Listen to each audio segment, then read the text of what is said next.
Hey, look at that. I'm live in the DeGroot garage.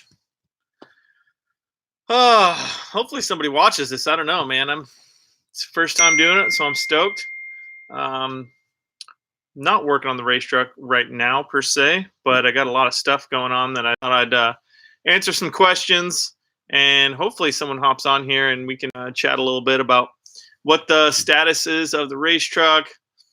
I'm going from here. Why it's taking so long? I know a lot of people are probably that's the main question. When are you gonna race? When are you gonna race? So I'm hopping on here to chat and see what you guys think so far. Answer any questions. There's always questions from people that are on, whether it's Facebook or Instagram or whatever, that are asking, what's going on with the front suspension? What are you using for this? What are you using for that? And because it is a Nissan Xterra, there's a lot of things that are different than the Toyotas, the Rangers, and all that stuff. What's up, Dave?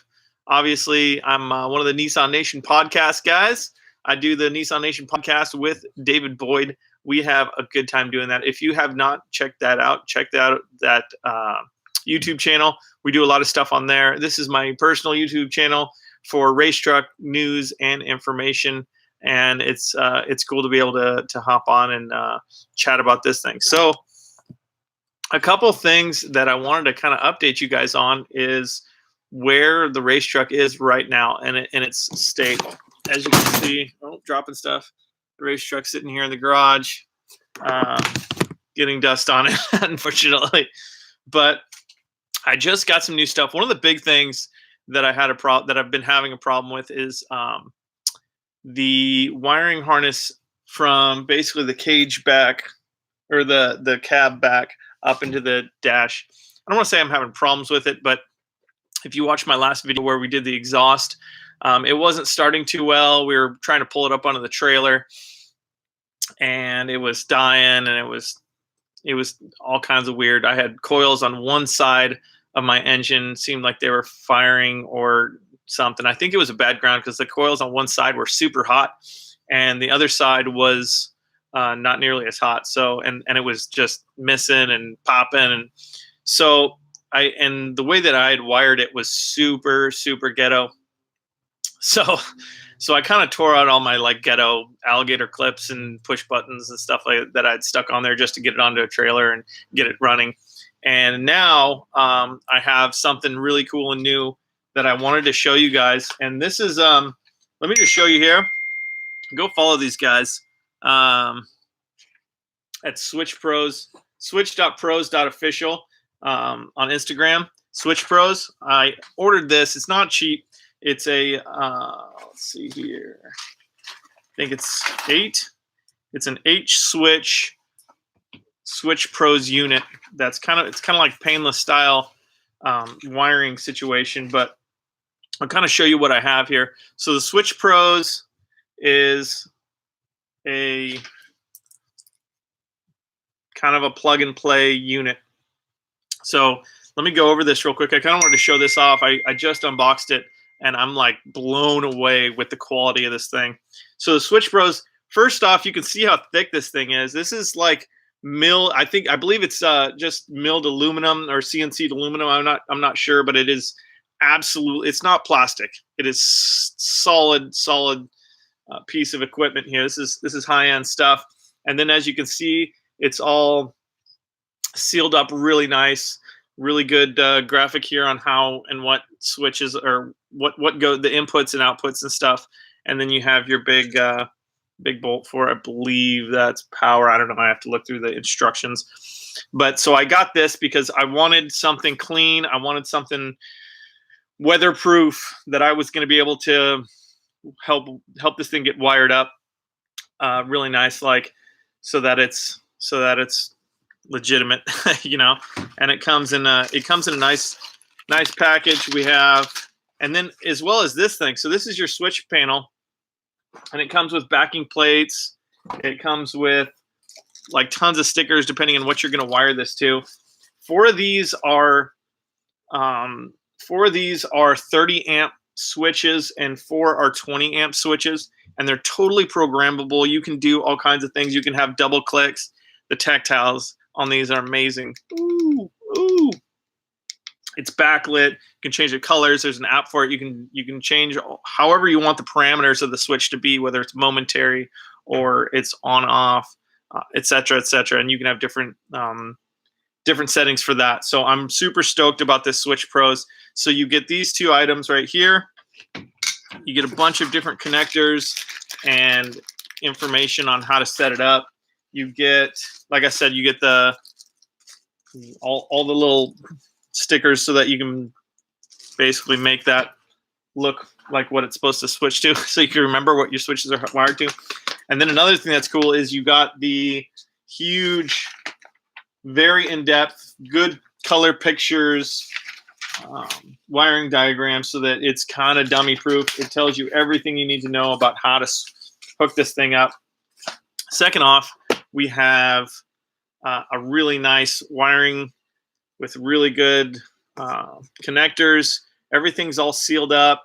Even the shrink wrap has like inner schlim in it. So it's like the shrink wrap is almost weatherproof as well. You can't see it on here, but it's really, really good stuff. It's all wrapped up in a nice big bundle. And that goes from here to the switch unit, I believe. So that way you can mount this a little bit further away. You got a bunch of space because this needs to be set up like this so water doesn't get into it. So it needs to be set up like this, probably somewhere in the firewall or back in my dash somewhere. And then the switch unit will just be up somewhere in the center dash unit, that so you can remote mount that switch unit. And then secondly, you have a nice big battery cable that we're going to be using. I'm not going to do this right now, but I kind of wanted to show you guys what it comes with. And then these are all your outputs. And you have a nice big weatherproof connector. That's going to obviously go in the Switch Pros right here. And then I have all my power leads to whatever it is I'm wiring up, whether it's electric fans, lights, whatever. So I'm pretty stoked about that. It's going to make things a lot easier. It even comes with really nice braided wire protection. It comes with nice double doubles, and even if you're single wire protection, if you're running some single wires long. So I'm pretty stoked about that. I haven't dug into the truck to mount it yet. I don't know if you guys have been following me on Instagram or YouTube's or Facebook or whatever, but I have been on a lot of different adventures lately. Xterra Overland. What's up, man? Ronald, what's going on, fellas? Yeah, I've been on some adventures lately, and I've been burning up a lot of my vacation and whatnot, doing some, which I probably should be in the garage working on the race truck, but it's kind of hard when you get a bunch of buddies and they're like, you got, Cody Fletcher. I don't know if you guys saw that video on Nissan Nation podcast. We did a walk around of his Xterra. Great truck. Really cool dude. He's from Wyoming. I thought he was from Colorado, but he's from Wyoming. And he drove all the way down to King of the Hammers. He's an old friend of mine. So I drove over to King of the Hammers, and we did a big, long, fun thing of that. And I'm just now finishing up. Let's see. Hold on. Sorry, I'm reading. I'm just now finishing up the video edits for that. So you should see that popping out maybe tomorrow morning, as early as tomorrow morning, depending on how much time I get writing jokes for tonight. So there he is. Cody Fletcher's in the feed now. What's up, Cody? Stoked to see you, brother. You're gonna like the edits and stuff like that. It's you don't make too much of an appearance, but we definitely got you doing some fun stuff. Yeah, there's some fun stuff. There's a dog truck doing jumps. There's moonshine. There's lots of really cool race truck stuff. Bunch of the hammer trucks just pounding rocks, and a little bit of the night stuff where we were standing out there just watching trucks just drive all over each other. So I wish I had more footage of the stuff that happened at night, but it was just you just never knew when something was going to happen. So I was filming most of it, but the crazy stuff, I got some crazy stuff. I didn't get all of it. So here's another thing. I'm going to be able to But look at what I got. I got a new GoPro 8, and it's going to make all my videos so much better. So, hey, stand by. Amazon's here. What's up, man? Cool. Thanks. Oh, it's not for me. Amazon delivery in the middle of my tube. Yeah, the dog truck was freaking funny. I got to tag him too. I found him on Instagram. He's got a great channel, or a great page. So anyways, where was that? Yeah, so that video is going to be dropping soon. The race truck, the state of the race truck. Right now, I have a big whiteboard right behind me that I'm actually looking at right now. It's got a lot of stuff. A lot of it's just, whether it's nickel and dime or a couple hours of work or whatnot, there's just a lot of little things that I need to do. And it's kind of one of those things where I don't really have a ton of help local to help me knock a lot of this stuff out. So when I get out here and I start working in the garage, I can knock one thing out. But between family and vacation and summer trips, and I just went on the Rogue Overland Winter Expedition, which was super amazing. One of the most amazing trips I've ever been on.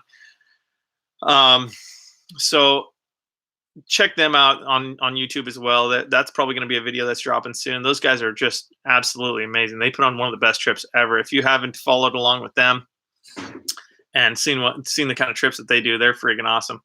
But so here are some of the things that I have to do on the race truck. I got to wire up the batteries. I'm going to buy 2 batteries from, I think they're Full Throttle batteries. It's a local company. They make really rad batteries. So I'm going to get 2 batteries. They're going to get mounted right behind the passenger seat here. I need to wire up the fans, the auxiliary fans in the front. I have 2 auxiliary fans. I got to wire those up so that when I do get it all running and stuff, it'll actually cool the truck. I have to get a coolant reservoir and plumb up the cooling a little bit and tidy that up. I have temp probe that I got to put in the coolant. I want to hit up Pedrag Jarvis, whatever. It's an impossible name to say. But he makes a lot of cool silicone hose kits and stuff like that for all of the Nissans. Shout out to him. He's going to be doing, I'm going to hit him up for some hoses. So what else? I have to plumb the trans cooler. I think I'm going to put the trans cooler back in the back compartment somewhere. I haven't really decided on that yet, but I gotta plumb it up and get it done. And rear limit straps. I got to put rear limit straps in, so I have to weld in some tabs for the rear limit straps. Got to tidy up the fuel hoses. The fuel hoses are all set up now. I got to cut a couple more and fix where the fuel regulator goes. I got a tab on there now, so I can put that in. What else? And then put another X in the chase lights. Yeah, all the lighting needs to be done. I have a local guy that I'm going to be going with. Here's another little cool thing that I want to show you guys. Just so you know too, is so this is the light that I broke on my last video when I was pulling the truck up onto the trailer. Broke that like a moron. But shout out to Oz 4-wheel drive. He's hooked up the lights. I'm going to be putting this into here. I actually have a spare light, which is pretty cool. So I'm going to be putting this into here, and then I think I'm going to have a cluster of them in here, so that my headlights actually are like headlights with some lights. So that's a little side project I'm planning out. That'll be pretty cool because I have some really good mounts for all the headlights, and the headlights are pretty cheap. So I think that'll be a pretty cool little deal. These are really cool lights. You can piggyback them all together. They just you just run a power to one, and then you just piggyback them next to each other, and they have little brackets that hook them together and stuff like that. So these are really cool little lights. I think they came out from KC first.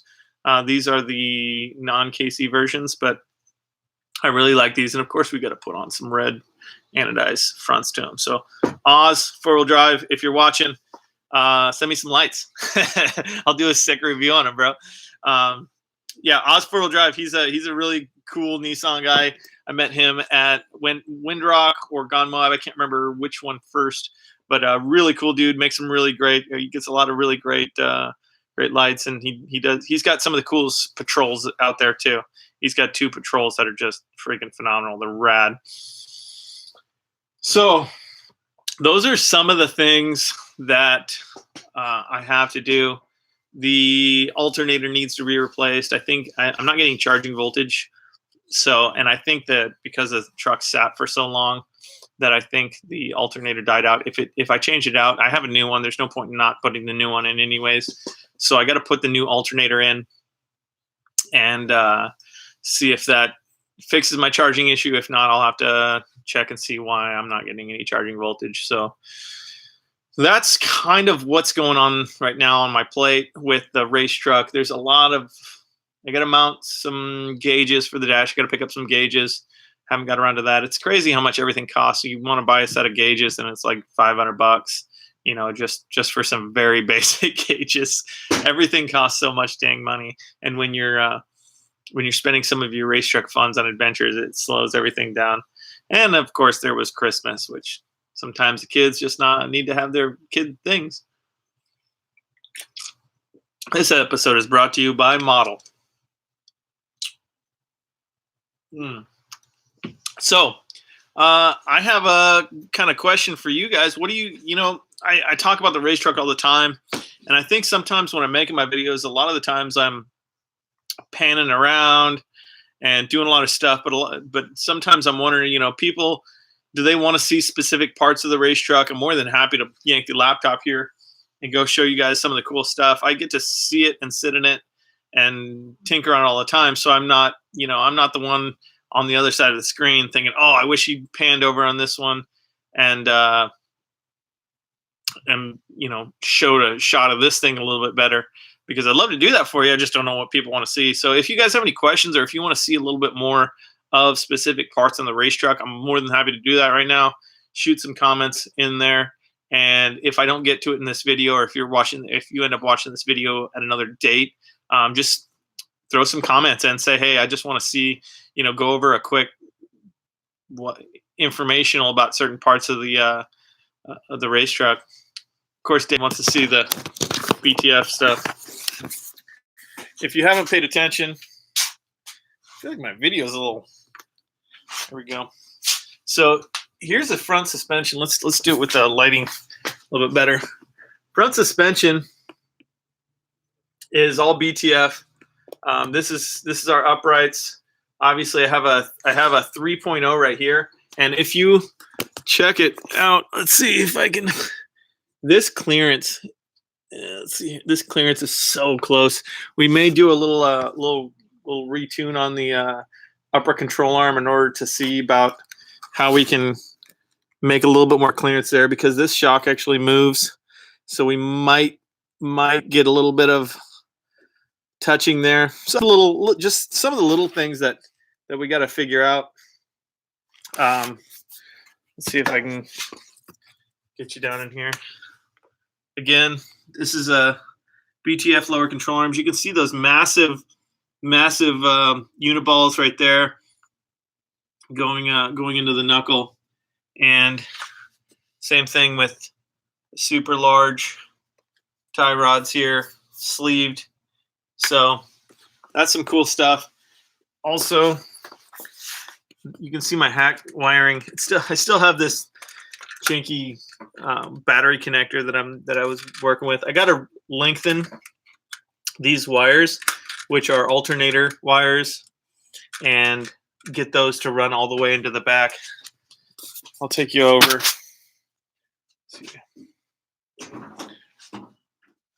Take you into the cab here. As you can see right here, rat's nest of wires sticking out everywhere. My ECU, and then my power distribution box right there. But you can kind of get a good idea of, and actually real quick, let me grab my Switch Pros here, get an idea of where I wanted to get the, so that's the dash.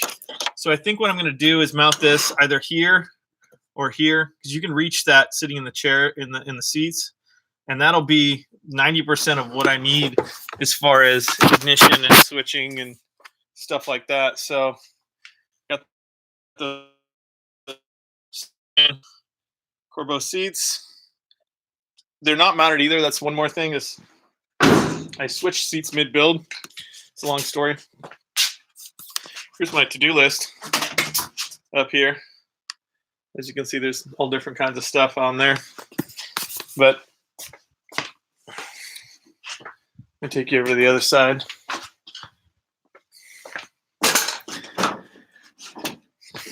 PDM. Cody, is that what you're talking about with the Switch Pros? I guess that's kind of a PDM. The Switch Pros is a PDM. So that's what I talked about that a little bit earlier, Cody, and maybe I'll show it real quick again so anybody that just tuned in. But I just got that Switch Pros. The one that we were looking at, King of the Hammers, Cody, that's the one I bought. And I'm so happy I bought it. The thing is super sweet.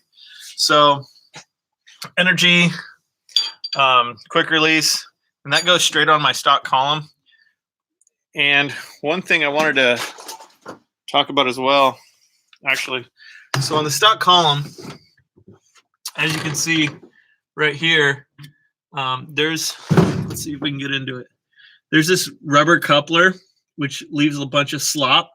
So on top of that, show you guys some other stuff here. Stuff that you have to take care of when you're looking at racing stuff. So that steering shaft comes down here. And I don't know, you probably can't see it, but then it goes through another elbow right here, which isn't very stout. And that goes down to the steering rack. So that's something that I'm going to need to change because there's a lot of slop in it, for one. And number two is if I break any of that racing, which it's happened, the old Xterra broke that, it spells bad news. You can't really fix that. So there's a really nice little universal joint that can go to the stock steering rack and run down to stock steering rack and run up to my steering column. Eventually, I'll replace the steering column with just a straight rod style, I think. But I don't see the need in spending the money and getting the fab done for that right now because it works just fine. It actually tilts too, which I don't know. That might be helpful. So, yeah, Cody, here's that Switch Pros unit. This thing's like super beefy. This thing has like a milled aluminum back to it. It's all sealed. Comes with all the wiring. It's really freaking nice. So, and then also the filler neck for my fuel tank, and a fuel level sensor. I need to get that. So there's just a lot of little things that I need to buy that I don't have the money for right now. To tell you the truth, I spent it all on the road overland expedition. And all kinds of stuff for the kids and wife. So all my side money is getting unside moneyed, but that's okay. Take care of your kids and wife, and then eventually you'll be able to do your dreams. They're part of the dreams, right? But tonight I got some stand-up comedy as well. So I'm going to be writing jokes today. If you guys got any good jokes, send them my way. Maybe they'll make it in. Maybe I'll give you a shout out. We'll see. But that's kind of what's going on with the race truck. I know a lot of people ask questions and what's going on with it. If you're curious, the front cycles 16, 17 inches. I think it's strapped at like 16 and a half roughly. The rear will cycle about 17 inches, I believe, if I remember right. And we'll probably strap it at about 17 inches as well. And that's how that's going. Gearing, not sure if you care about gearing for the rear end. And sorry, Cody, can I come to NMP? RA is my favorite. What's RA, Cody? Rally America? Rice Actuation? Oh yeah, Dave. Yeah, Z1 Off-Road wants us to come, me and Dave, to come out to Road Atlanta. Oh, Road Atlanta. I got it, Cody. And so that's something that's definitely going to be popping up in June, I think Dave said. So you may be seeing me fly out to Road Atlanta, doing stuff with Dave over there with Z1. That's pretty cool. It's a little opportunity that might be popping up for us. So I'm pretty stoked about that. Dave just got to go out to Z1. They have an amazing facility with lots of cool Nissan stuff, so we can geek out there. But Yeah, Cody, you should go out to Road Atlanta. Just tell your boss I need a couple extra weeks of vacation this year. I need to get a race suit that is fashioned after the action suit. I do, Dave. I know. And while we're here, shout out to Dan Ballinger. He's getting his race truck finalized too. Look at that. Signed by Dan Ballinger. I got it, Dan, and I look at it all the time, and I wish he also has a BTF kit on his truck, a little bit different kit, but it's very, very. He's a rally car driver out on the East Coast. Him and Ben Nadia, but he's a cool cat. If you don't follow Nismo Stuff Racing, he's a cool cat. Shout out to him. He's getting his Curry 9-inch rear end all tweaked up and taken care of. So his truck's going to be pretty bulletproof. He just got a V6 put in, the 4-liter put into his truck as well. He was rallying with that 4-cylinder for a while, so now he's got a lot of extra power, and so he was blowing his rear end. So he got a new rear end. So that truck should be ripping hard and ready to go real soon. I'm guessing that he's going to be done with it and ready to race come summertime out there on the East Coast. So I'm stoked to see that he's racing, and I think Todd Walters with AMR Racing is going to be racing again this year. I may go out to a race with him. Hopefully I'll have my truck done. Everybody asks, when is the truck going to be done? And to tell you the truth, I have no idea. I wish I could tell you the truck will be done this day. But it kind of comes down to how many days I get to work on it. With Air National Guard, I 1 week in a month is gone. And if I take a family vacation or if I have to do family stuff, that's the second weekend. So you're thinking about 2 weekends, and working in the evening's not a great option for me. Maybe once a daylight saving time hits, I'll be able to get out and tweak on some stuff. But it's weird how race trucks go. It's kind of like a cascade effect. Like, I didn't want to hard mount anything in the dash until I had seats, and I don't want to, because then you don't know if you can reach something, if you're locked into a seat, because you only have arm length basically. So now that I got the seats, the next stop will be getting the dash kind of finished up, and then all that other periphery stuff. The wiring's a daunting task, and I know it's one of those things that it's like eating an elephant. You just one bite at a time. So I have to step up and start really getting the wiring squared away so that that's done. Once the wiring's done, I think it'll just be home stretch stuff. Lars will have the juke out there. Oh, that's cool. Lars has got that racing juke. If you listen to the podcast, we interviewed him. He's got a really, really cool new the MPR and MPR. I don't remember the acronym. Sorry, Lars. I'm Lars Wolf Racing, I think. But he's got a really cool juke. I think he just put a bigger turbo on it, so that's awesome. He was trying to get that done right before a race, or I can't remember what it was, but I know I was following along with him. He's doing cool stuff. So with that all said, I think that's about it. I appreciate you guys hopping on and checking it out and watching and seeing what's going on with the race truck. And love race truck stuff. If you ever want to hit me up and ask me about what's going on, I'll chat race truck stuff until I'm blue in the eyes. I just chatted with where's my phone? I just chatted with some guy out in the UAE, United Arab Emirates. He's got a rad truck. He just hit me up and said, "Hey, what's going on with the front of your truck, the suspension wise and stuff like that?" What's his MSM Sean Michael 1889. He's got a rad Instagram, really cool Frontier. It's totally Armada swapped. So he has the front and rear suspension out of an Armada. He's got the VK 56 in it, and that guy bombs massive dunes. So check him out on Instagram. He's got a really cool. That guy just rips all over those massive dunes. So he was hitting me up, and we were just chatting. It's cool that you can just chat with somebody all the way across the pond, and talk, Nissan cool stuff. Cody, tuning. I have like a base performance tune in the ECU right now. Also, when we tuned the ECU, we went and we took out all the ABS and all the stuff that you don't need, basically. And it's all up rev stuff, so you can turn off all kinds of things.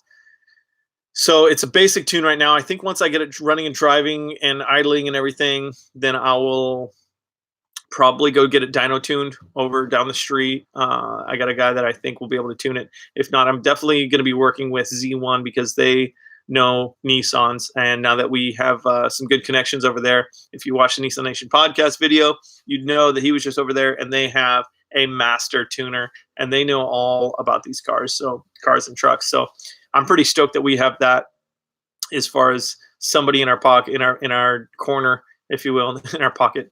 Somebody in our corner that will help me get this thing into race shape. I think they're going to be able to give me some really good insights and some direction on some of the stuff that I'm doing with the trucks. I'm hoping to get at least 270, 280 horsepower at the rear wheel.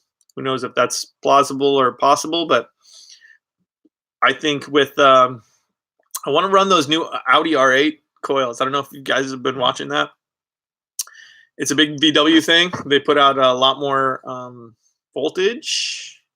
I don't remember, but it'd be cool to put those in. I think that's an open thing, so maybe we'll get a little bit of tweak out of those. Same with the intake. The intake will be running straight into the cab, basically, and just a nice big intake stream, so you can have as much air as you possibly need. And then, as you saw from my last video, I got straight pipes out, so this thing breathes more than it ever needs to. So if I got all the breath going, then all I need now is the POWs. And hopefully, yeah, we'll see. Maybe we can get 270 at the rear wheel, 280. That'll put me far above almost everybody in the class. So that's pretty cool. Also, so as far as race classes are concerned, this truck obviously running class 7100 best in the desert is what I'm shooting for. That is the big dog class for class 7 right now, other than 7F and Score. Score is Mexico, so that all the Score races are in Mexico. And while I am pretty close to Mexico, it's a little bit more logistics to race down there. So best in the desert, it's all Vegas stuff for the most part, a little bit of Arizona, and so I think just Arizona and Vegas basically. So I may be racing in Snore a little bit once I get it done. That's kind of the plan. And then one or two other smaller racing organizations down here in Southern California. So in Snore, if I raced, they don't have a class 7100. They have class 2000, which is a leaf spring class. It's kind of like an open leaf spring class. So I may be racing with them to do some shakedown runs. It's a lot cheaper to race with them, entry fees and stuff. It's a little bit more of a kind of sportsman. It's more of a sportsman's class with them. Best in the Desert is still a sportsman's class, meaning it's not a pro class. So, but kind of less riding on it that way. But yeah, I'm stoked. Almost there, guys. Almost there. I know I had this thing running. It's kind of a step backwards as far as it's not running now again. So I just have to be able to get a good weekend where I'm out, and it's huge just to have a second set of hands, whether it's checking something, while you're probing a wire and somebody's looking at something or turning the key or moving something or getting an extra hand or grab me this, grab me that. It's huge to have friends to be able to come and help out. And I have like one friend that doesn't have a bunch of kids and a crazy schedule. And I think that's one of the big problems is getting this thing moving is partially my skill and lack of understanding of stuff. And part of it is help just in knocking stuff out and checking stuff off the board. I've had a lot of stuff checked off the board. Some of it I paid for just because I ran out of time and I had more money than time. So I'm stoked to be able to get this thing closer and closer, but it just takes time. Race trucks aren't cheap. Race trucks aren't easy, and there's no user's manual. Used to be a BMW mechanic where you read about how to do something and then you go do it. There's not an instruction manual for building a race truck. There's lots of things that you go online and read about, and then you go and you try and apply a lot of those things to what you're doing. So before I close this out, does anybody else have any more questions? Wants to see anything on the race truck? I'm more than happy to show you what I got going. If not, then I'm going to close this thing out and say thanks a lot. And I'm going to go back to writing some jokes for tonight. Like I said earlier, I'm doing some stand-up tonight, so wish me luck on that. it's a good time. I'm gonna probably make some jokes about milk. You know, everybody likes to laugh at milk. All right, guys. Well, I appreciate you watching. I appreciate you guys following me on the channel. Subscribe, share, do whatever. It really helps. I'm trying to get that view count out. So as soon as I can get the view count up, then I can monetize this channel, and then I might make some money. Who knows? Then maybe I can pay you for racetrack stuff. So if you want to throw me some cash, that always helps. Other than that, thanks for watching. I am DagrootX, the first and original Groot. Thanks for watching. We'll talk to you later. Appreciate you watching and following along. Share, like, subscribe, and as always, love you guys. See ya.